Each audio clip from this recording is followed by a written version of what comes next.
Good morning, everyone. We are very happy to have Malcolm Murphy with us this morning. He's been in sales combined with pre-sales in a leadership position from 1999. Is that correct, Malcolm? Yes, 19, oh God, last century. Yes. We are Which so makes me feel old. If it's any consolation, I remember it very well, 1999. Yeah, there was a lot going on, wasn't there? We are Indeed. so happy that you agreed to meet with us, and we are trying to make the most out of your experience. Thank you so much. And to begin with, we would love to understand why you chose the pre-sales path. What is interesting for you in this position, and why you love pre-sales? Okay, so the reason I took a pre-sales role was because it was basically I was hired by a company that was a supplier to me. So I was basically the pitch, or it's the pitch that they made to me, or the pitch I made to myself was, you're taking what you've done in building and I was working in the internet industry at the time, building internet services for one company, and then you're going to consult with the whole industry and be able to share that knowledge and experience and help other organizations build stuff. And that was the key motivator. And then why have I've been out and I've come back to pre-sales, and one of the reasons for remaining or returning to pre-sales is the influence. So within pre-sales, it's helping organizations make the changes that are going to improve them. And with being in pre-sales rather than sales, the advantage of pre-sales is you're a lot closer to the solution and the matching of the requirements and the needs and the technology and the solution. So building things, and that's very nice. Super, fantastic. And it's interesting you talk about coming from an industry position as well. Yeah. And we've seen that work so well when it works, in the sense that you've got that kind of true, if you move into a pre-sales position from a customer, you go and then talk to other customers in a similar scenario, and you've got that kind of true empathy. You felt the needs and the pain, and you understand their processes and the politics and all that sort of stuff. Yeah. And they can really see you on a peer level. So that's good. We might actually dig back into that. In terms of hiring, how much hiring have you done in pre-sales? And how much and how important is it for you in the, amongst all the other responsibilities that you have? I couldn't quantify it. Actually, I probably could go and quantify it, but the answer is loads. Right, fine. That's enough. And at various points over the last 10 years, it's felt like I'm always hiring. Mm. To answer the second part of your question, I think it might be the most important part of the job. And if it isn't the most important part, it's up there. It's in the top three. It's really important. I'll probably preempt a question you're going to ask later on, which is, and I don't think we as managers typically give it enough attention. Okay. Thank you for being so transparent here. This is why we are trying to do this research. Maybe it will bring some value and some scientific approach to the hiring process. And if you're looking at all the components of the pre-sale cycle, discovery sessions, demos, partnering with C-level executives, which one do you think is the most important part for having success in this role?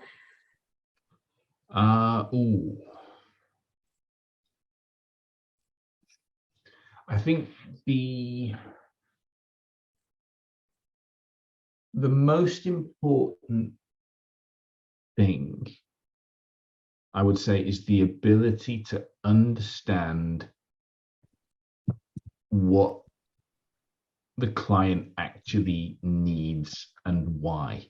So if I were to frame it in, say, spin selling terms, implicit needs.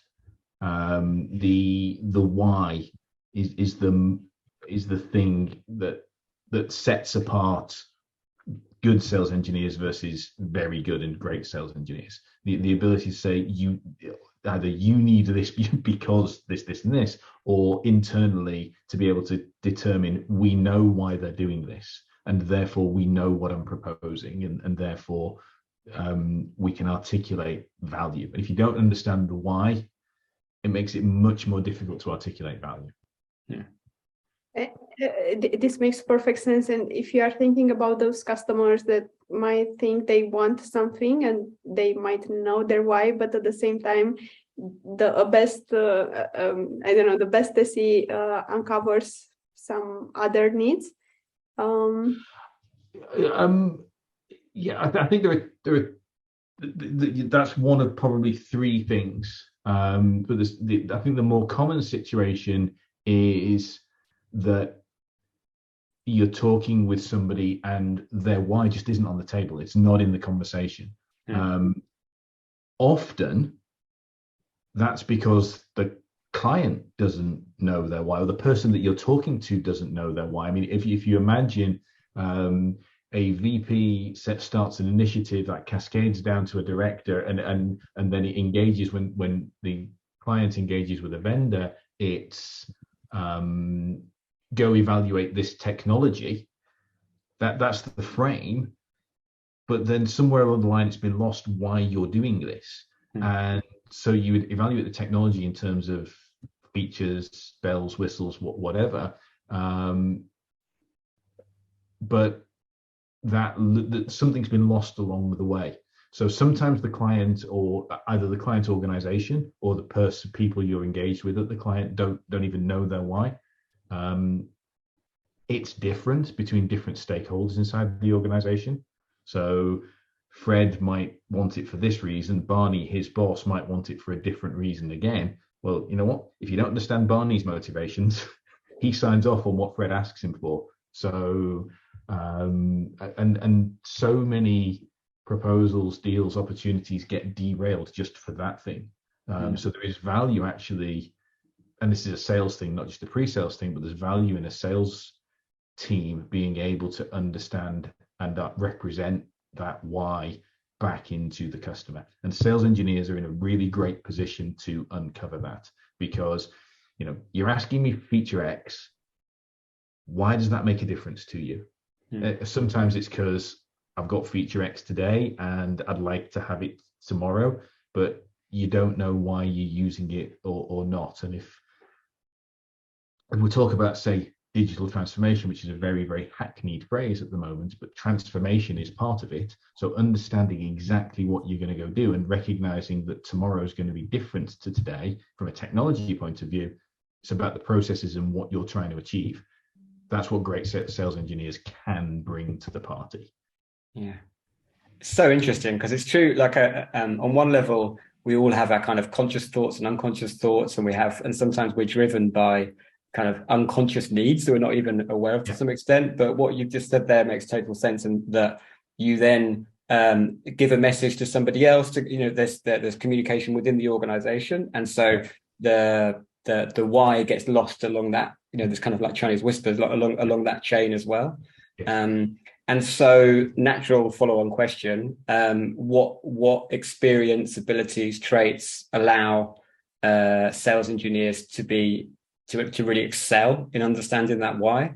And when you go to interview, how do you look for those abilities or experience or traits? I think that, so what's the background that lets people have it? Well, a couple of backgrounds that probably make it easier for people to, if you like, align with this skill set. One is having been on the other side of the table.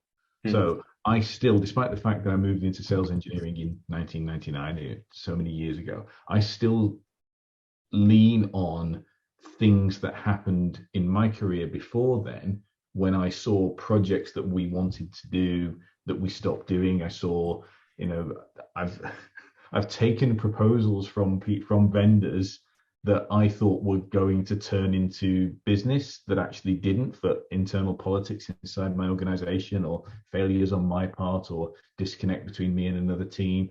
I've seen priorities change. So now with the lens I'm looking at things through, I ask the question, could the vendors in those situations have done things differently to get insight into that? So that's really, really useful, because it prepares you that this is the landscape, and you understand that that can be happening. The other way people tend to learn this is through experience and failure. So making the mistakes, and then reverse engineering why didn't this happen? What did we miss? They're probably the two things that can really help. How do you interview for it? Well, when I'm interviewing, I do spend a lot of time talking about failures. So talking about things that didn't go well and what did you learn from it. Talking about misalignment between sales engineer and salesperson. Talking about conflict in not in a massive way, but interpersonal, dynamic tensions, that kind of thing, and behavioral, experiential type things. Tell me about a situation where you thought you were going to win a deal and you didn't, and why didn't you, and what happened, and what changed, and then what did you do differently next time? How's that added to your, if you like, your body of practice or your knowledge? So that's the way I try and look for that one. This is sort of tied in a little bit as well with proactivity. So again, you want a good trait, skill set to have is people who are looking for things to go do. They're looking to create extra stuff inside the opportunity to try and strengthen it. So good. Thank you so much, Malcolm. And in terms of discovery sessions, you told us that this would be the most important trait to uncover the real needs and to be able to understand the why. Do you have any specific questions through which you assess those listening skills or questioning skills? I don't know how to frame them. No, not specific questions. I'm going to give away one of my secrets here. Good. So, when you're coaching candidates, you're going to need to be careful about this one. But actually, the process, right? So you think about an interview process. That's a sales campaign, and one of the ways I'm looking for whether someone's going to be able to do these things in the field is how they do it in the sales campaign. So how well are they looking at the questions that I'm asking them in the process and trying to figure out, okay, what's he asking this for, and what's the question behind the question? How well are they trying to establish, okay, there's a job description, I've shared some information with them about the company and the role and what have you, but how well are they trying to establish what's behind that as well? The piece of paper with the job description, as I think we all know, that's never what your job actually is. And it never definitely when it comes to job descriptions, most certainly, because it's been written by somebody a long time back and passed along and adjusted. And exactly. So it doesn't talk about what you're trying to achieve right now, what difference this hire is or isn't going to make. And so particularly as you're looking for more experienced, interviewing more senior or tenured candidates, then you're looking for their ability to elicit that information from me, and the way, and I try, I'm not going to claim I get this right, but I try and operate on it. I'm not keep any secrets. I may not tell you everything, but I'll answer anything that you ask me. And the stuff that I deliberately probably don't put in the information that I give to candidates, because they need to find that out. So, and I'm evaluating that. So part of the process isn't necessarily a response to a question. It's evaluating what they do in the whole process to get this. Super insightful. Thank you so much. We are going to have a highlight for this answer. And in terms of something that it is very important for you that might not be so important for our other hiring managers, from your experience when you talk to different hiring managers, is there anything very important besides what you already mentioned?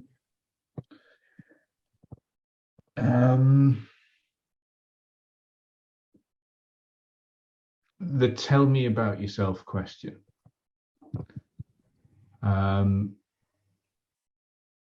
It is the case that interviews have been lost. I was going to say in the first 5 minutes, in the first 15 minutes of an interview, if someone's still answering tell me about yourself 15 minutes into the interview, then they're probably not going to be successful. But that has happened to me. And again, it's people can answer that question and do really, really well. So a question I often get back to that is, well, what do you want to know? I'm afraid that's entry level, because the answer they get back from me is whatever you think you want to tell me. It's an open question. So then I'm looking for, have they thought about it? Have they got some sort of narrative or some points they want to try and get across? How well do they tell it? And how short, how concise can they be? So that's an important question, and I think yes, we're trying to break the ice and settle into an interview, but it's very, very important. Yeah, and it mapped, like I think you said before, that the interview process effectively is it's a sales cycle or a sales campaign, in the sense that both sides are qualifying each other and both sides are selling themselves. Yeah. And in that respect, if you sit down with a customer and they say, I don't know anything about you, tell me about your company, you need to be able to have a clear, concise, punchy, value-driven answer. No? Yes. Amazing. I would like to go back to what you talked around coming from industry and the benefits of coming from industry. So from our experience, hiring from industry can work really well, but there are two issues that we come across. So number one is the pre-sales skills in terms of presenting in front of an audience, demoing, that sort of thing, or working, for example, with account execs, working in sales teams, working in a sales environment as opposed to an industry environment. And then the other issue that we found hard is it's hard to attract people into pre-sales to get the message across. So sorry, I'm being unfair here. I'm asking two questions. I should ask one. So in terms of, if you're looking at people that come from industry, is there anything that you're looking at strongly that will give you confidence that they can make that transition well, and they won't get into the position and either not enjoy it or not excel because just working in a sales environment doesn't work, or there are aspects of the pre-sales side that they find difficult?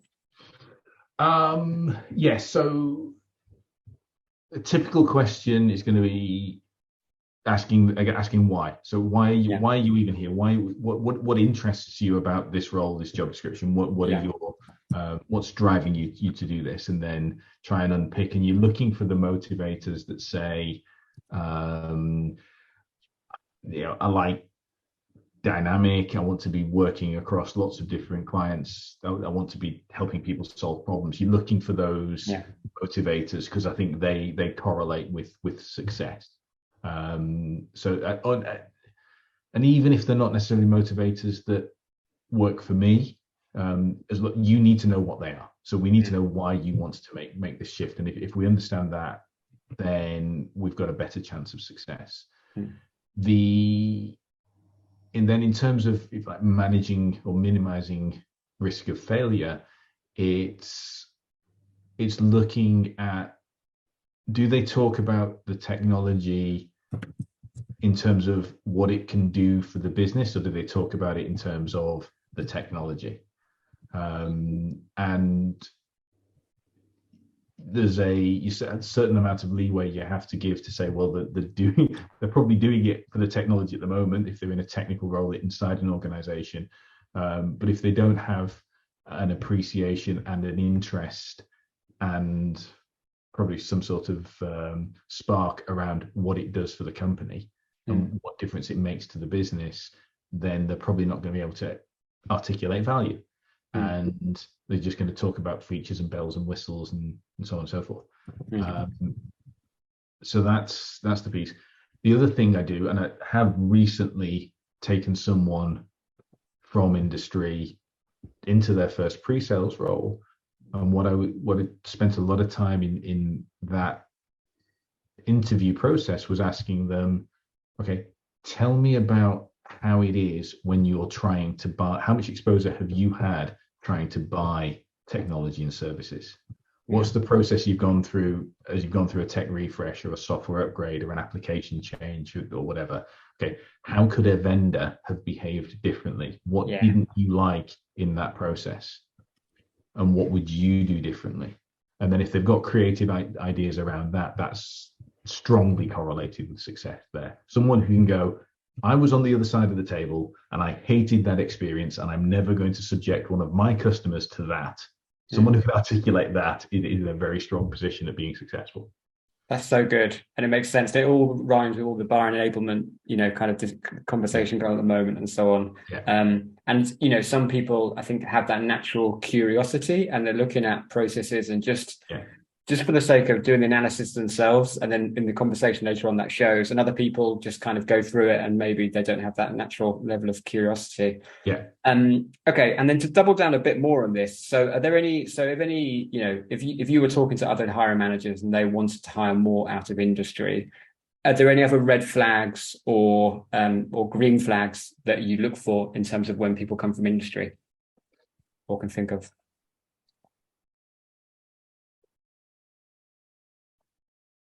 No, I can't think of anything else top of mind that I'd add. I don't think so. And in terms of working, for example, effectively with account execs, because that's something that you normally haven't done if you've been in industry, and it's a key.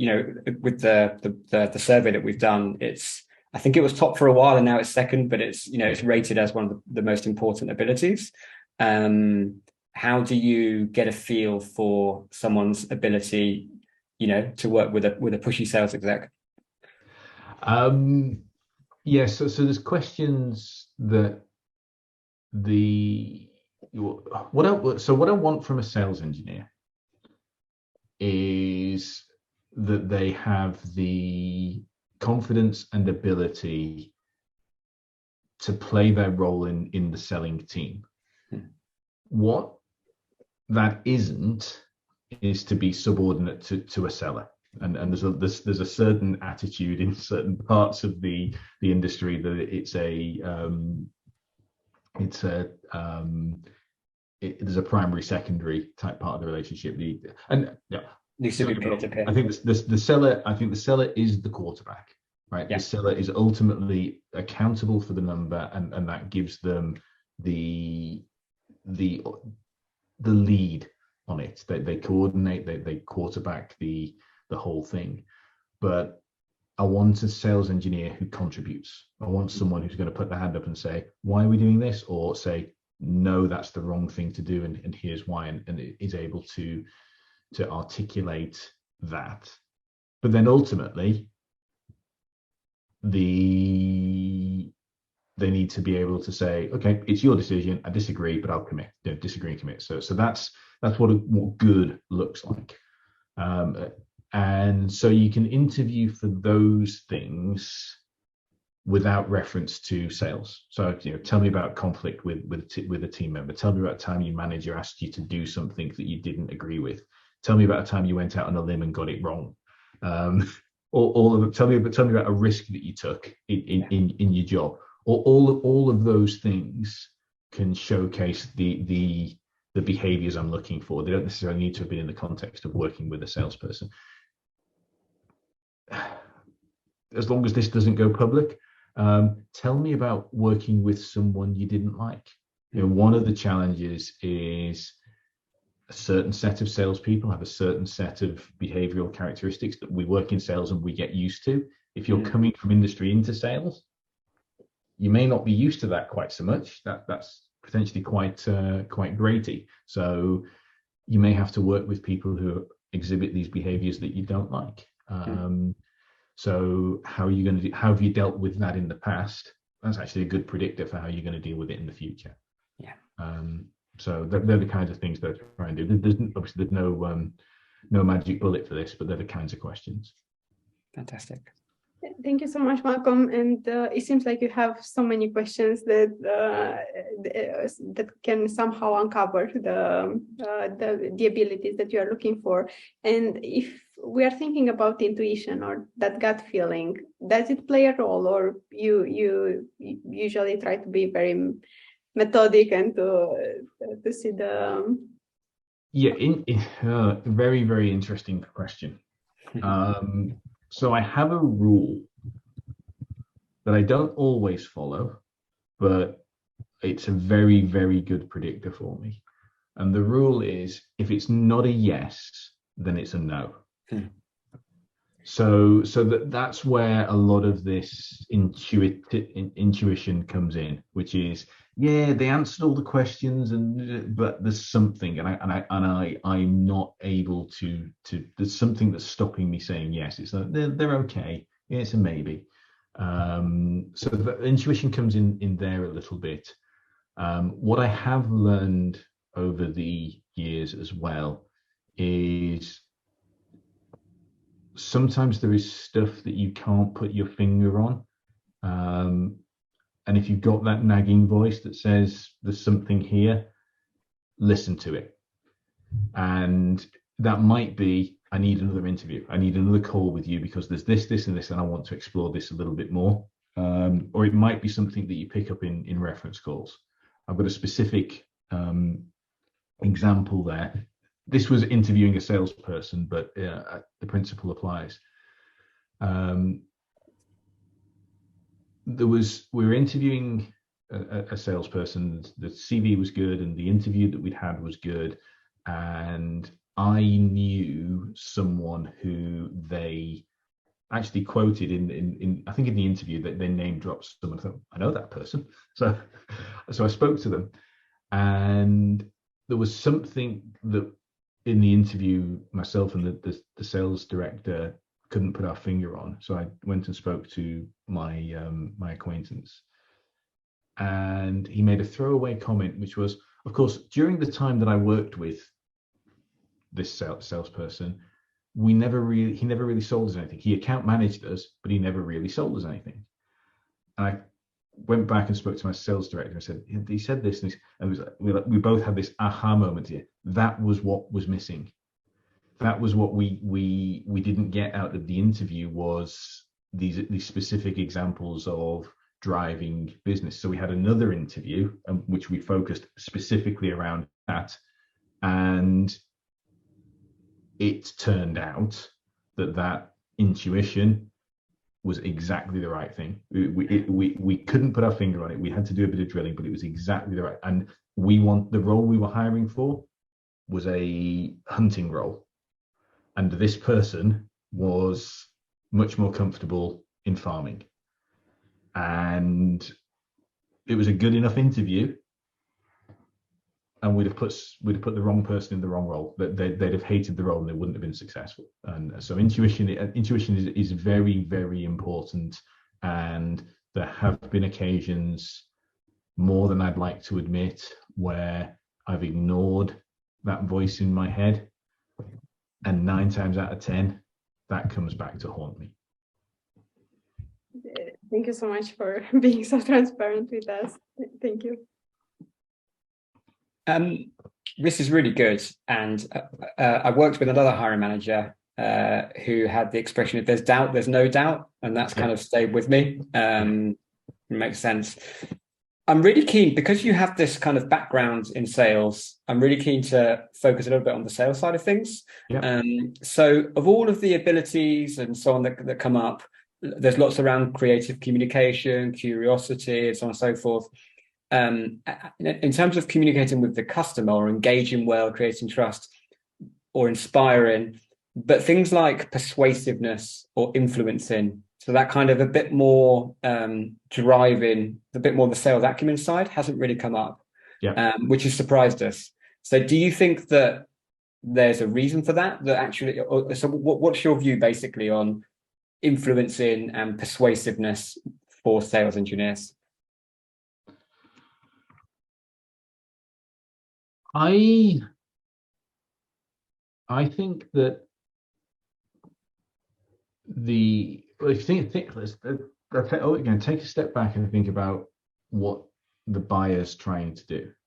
So and it varies potentially whether it's what I would call a more transactional sale or whether it's a more structural sale.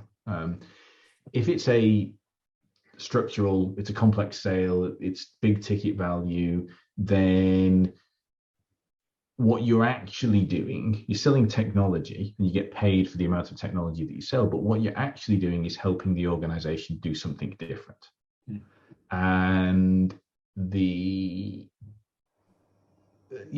so you look at early on in the conversation, you probably want some sort of point of view. You want to propose to the prospect that there's a different way of doing things, but you're articulating a position. You're not necessarily trying to persuade someone that that position is right. You're just articulating there's a better mousetrap, there's a greener field, whatever it might be.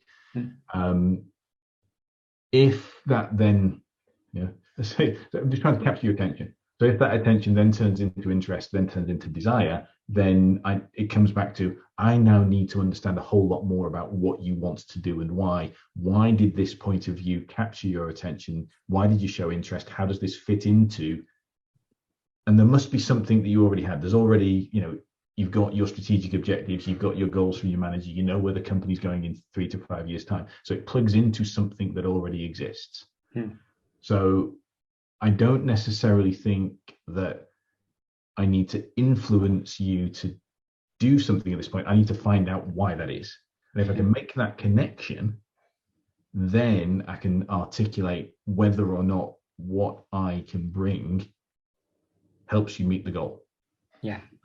So it comes back down to understanding the why. I think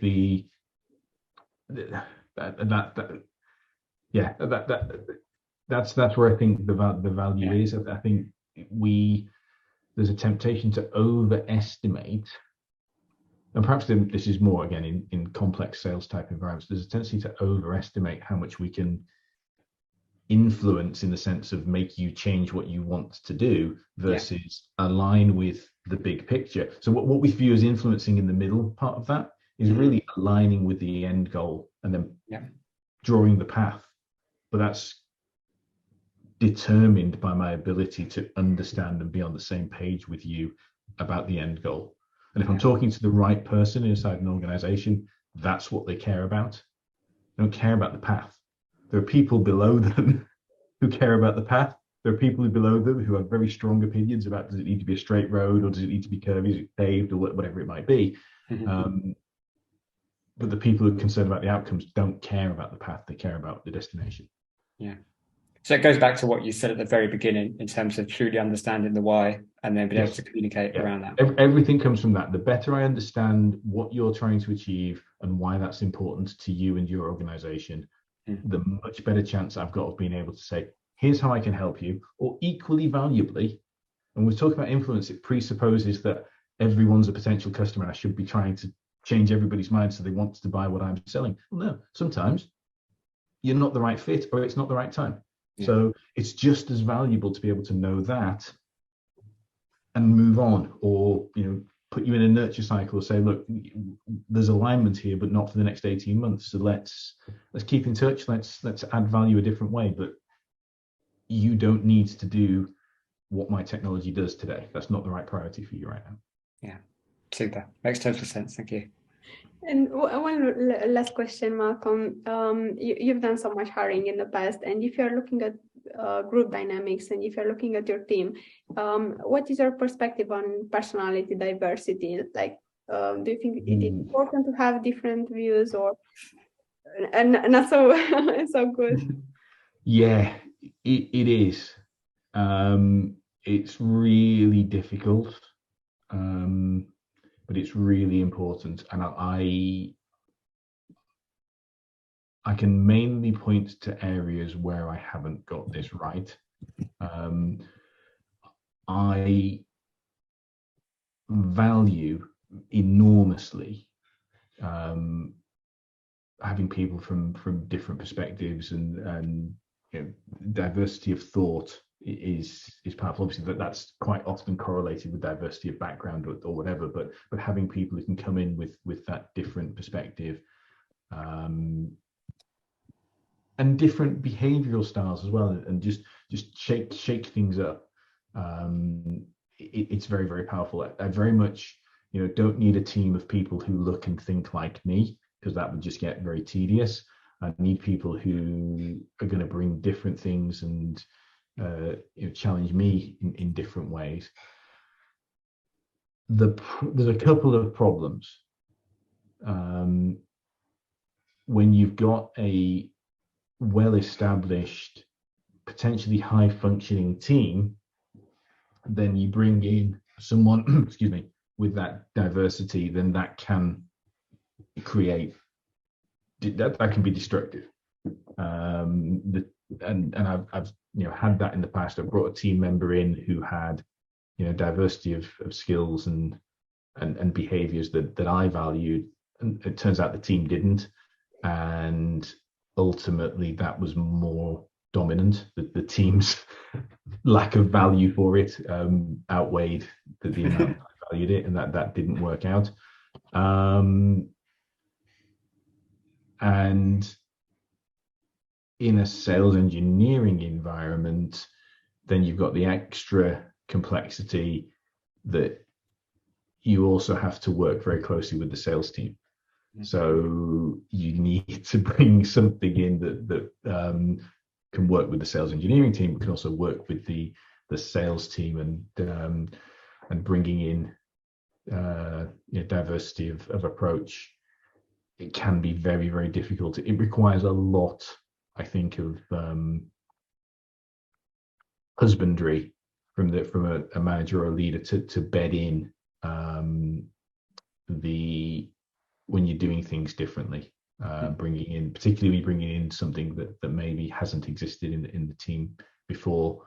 But that's part of the job, right? So you think any organization's going through constant change, and almost by definition, you need to bring that change in from outside. If your existing team could have done the change, they'd have done it already. So you do need that new blood or fresh ideas to come in from the outside. So it's ridiculously important.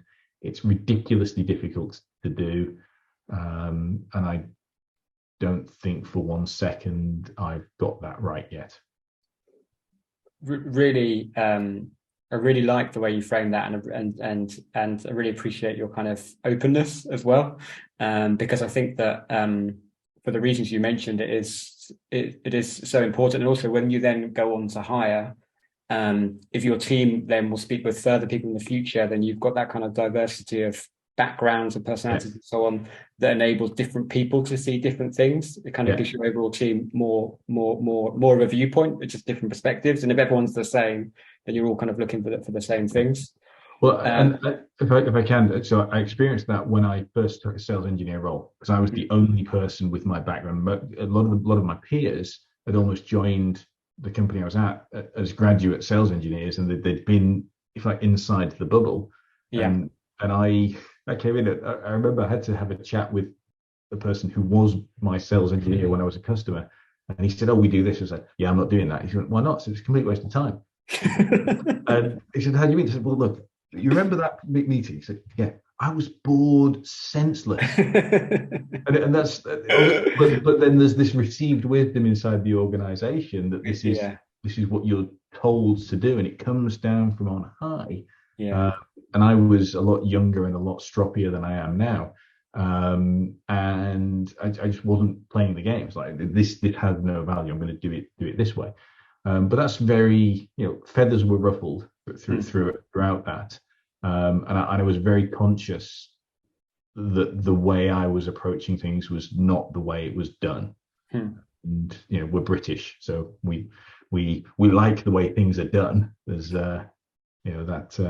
that cultural piece is very very powerful. So we also, and also I think that having worked, well, I think that kind of that pushiness and kind of saying, no, we're doing things wrong and so on and so forth doesn't happen so much in the UK. And I think it's quite, as a manager, it must be really good to see people come in and kind of, setting a cat amongst the pigeons to an extent, or just having a bit of friction and a bit of sparking a bit of debate. And it might be that it's for nothing, but that you continue to work as you had done, but at least the conversation is had.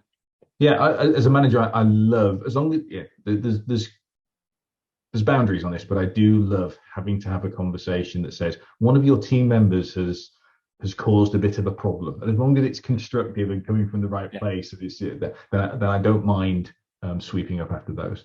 Yeah, completely. The 15th time, and it's a different story, but the first and second time is enjoyable.